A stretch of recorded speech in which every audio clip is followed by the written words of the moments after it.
Live pictures from Baltimore tonight where a curfew is going into effect once again. Some protesters still out on the streets in response to the death of Freddie Gray. But of course, the big news today, 6 Baltimore police officers now facing criminal charges after the medical examiner ruled Gray's death a homicide. Lydia Serrani here with the details. Hi, Lydia. Good evening to both of you. Maryland's prosecutor said no one is above the law. She said not only are all 6 police officers responsible for Gray's death, she said they illegally arrested him as well.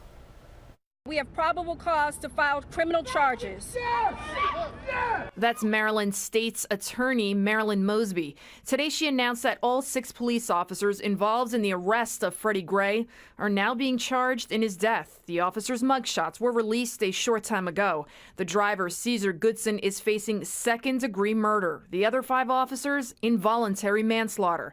Mosby said Gray's neck was broken while riding in a police van. Mr. Gray suffered a severe and critical neck injury as a result of being handcuffed, shackled by his feet, and unrestrained inside of the BPD wagon.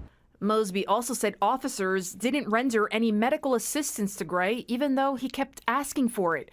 Richard Shipley, Freddie Gray's stepfather, says he agrees with Mosby's decision and is calling for peace in the streets. These charges are an important step in getting justice for Freddie.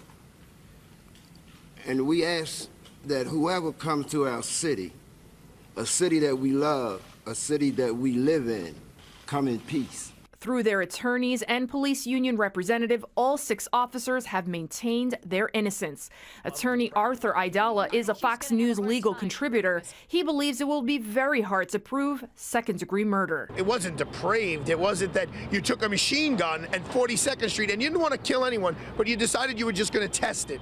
That's depraved. President Obama also commented on the arrests. He says it's vital the truth comes out. Justice needs to be served. All the evidence needs to be presented.